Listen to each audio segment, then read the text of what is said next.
Assalamualaikum teman-teman. Di video kali ini kita akan membahas tentang pilkada.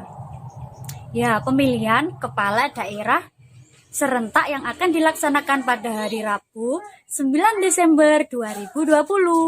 Tentu masyarakat memiliki hak untuk memilih calon kepala daerah sesuai hati nuraninya masing-masing. Sudah selayaknya kita menjadi pemilih yang cerdas untuk memilih yang akan kita pilih di TPS nantinya. Untuk lebih lengkapnya, saya akan ngobrol dengan siapa ya? Tunggu ya, cekidot. Ini dia. Halo, assalamualaikum. Nah, pertanyaan pertama ya. Oh iya Mas, sebenarnya yang dimaksud pemilih cerdas di mata sampean itu seperti apa sih? Apa ya?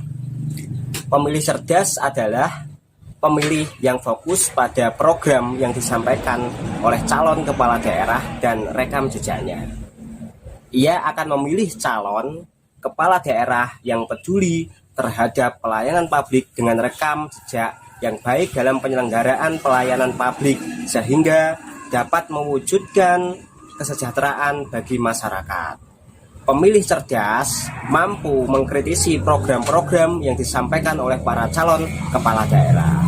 Itu sih menurut saya. Ya. Ini sapi ya guys. Saya kaget. Ya. Saya kaget. Sapi, kita berada di kandang.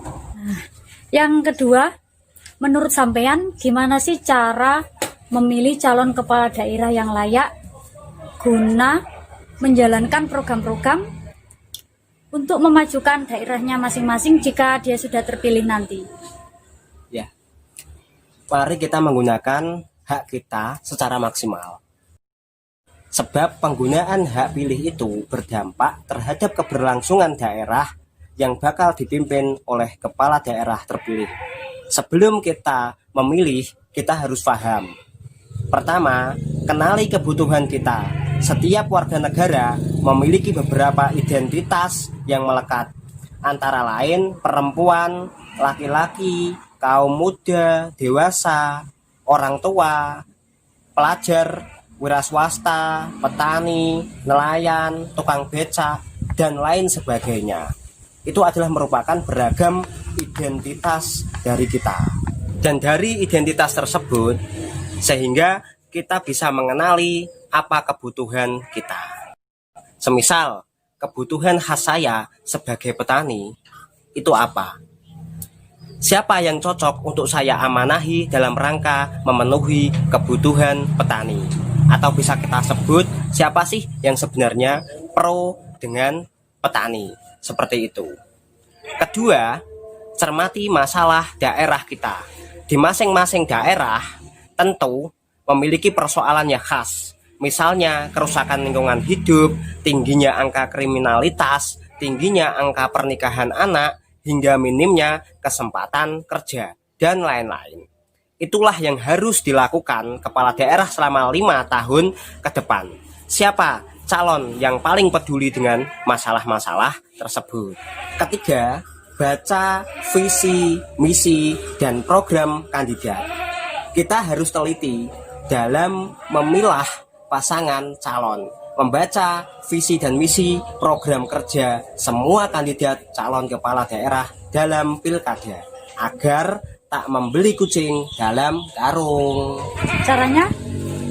Dengan membuka website Komisi Pemilihan Umum atau KPU di daerah masing-masing. Ada ya Mas? Ada dong. Mungkin hanya butuh waktu kurang lebih 10 menit untuk membaca dan memastikan kebutuhan serta permasalahan di daerah kita itu terakomodasikan oleh calon bakal yang kita pilih. Dengan begitu, kita dapat mengetahui visi misi serta program apa saja yang bakal dilakukan oleh calon kita jika terpilih nanti, semacam janji. Lalu apa lagi? Lalu keempat, cari tahu rekam jejak kandidat. Bagaimana caranya? Ya, dengan memanfaatkan HP, smartphone sampean untuk mencari rekam jejak para calon. Dengan begitu, pemilih dapat memastikan kepala daerah yang bakal dipilih tidak terlibat berbagai kasus tindak pidana korupsi dan tindak pidana berat lainnya. Jika kandidat sebelumnya pernah menjabat di birokrasi, sampean perlu cari tahu kinerja dan konsistensinya dalam memenuhi janji-janjinya. Oh, begitu ya Mas ya. Iya. Iya. Kelima, pastikan sampean terdaftar sebagai pemilih. Lalu bagaimana cara kita mengetahui masuk tidaknya dalam daftar pemilih? Buka saja website KPU.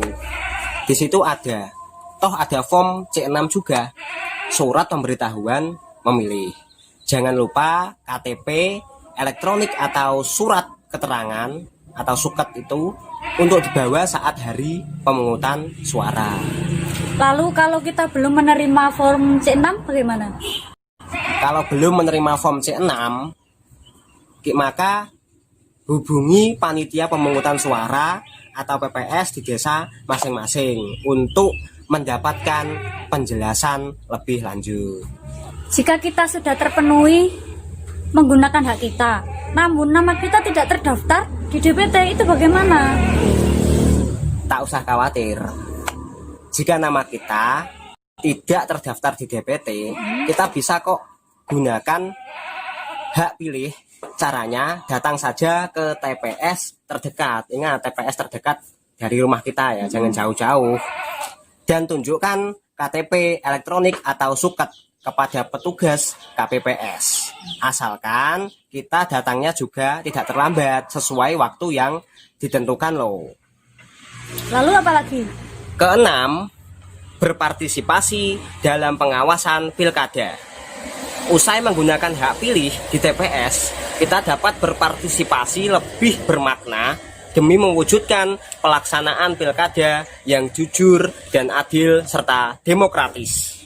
Dan kita harus melaporkan terhadap setiap indikasi adanya pelanggaran pilkada yang ditemui di lapangan. Misalnya apa, Mas? Misalnya politik uang, adanya orang-orang yang menggunakan hak pilih orang lain, intimidasi dan kecurangan dalam proses pungut hitung di TPS kepada pengawas pilkada di daerah kita, dan lain-lain. Kemana kita harus melaporkan? Jika ada dugaan pelanggaran pilkada, dapat dilaporkan secara online melalui website bawaslu.go.id. Ingat, ke bawaslu.go.id. Oke, harapan sampean untuk pilkada nanti itu apa? Harapannya sih pilkada tidak sekadar menjadi rutinitas 5 tahunan untuk memilih pemimpin, tapi lebih dari itu, yakni menjadi pintu masuk untuk perubahan yang lebih baik. Tentu juga dibutuhkan peran aktif semua pihak, baik dari pemilih sendiri yang benar-benar harus menjadi pemilih yang rasional. Kemudian peran penyelenggara pilkada, dalam hal ini KPUD, harus menjadikan pilkada ini benar-benar berkualitas. Sementara itu, untuk partai pengusung dan tim sukses harus mampu menjembatani adanya dialog yang lebih luas antara calon dengan pemilih. Hal ini dilakukan agar pemilih tidak hanya dijejali dengan informasi yang cenderung menjauhkan sebagai pemilih yang rasional. Mungkin juga ada harapan sampean untuk para calon? Ya, sebagai pemilih, sebagai warga sipil biasa, sebagai petani, yaitu tadi, tentu kita sangat berharap bahwa calon dan tim suksesnya dapat memfasilitasi sebanyak mungkin ruang-ruang diskusi, ruang yang diisi dengan interaksi bersama calon pemilih.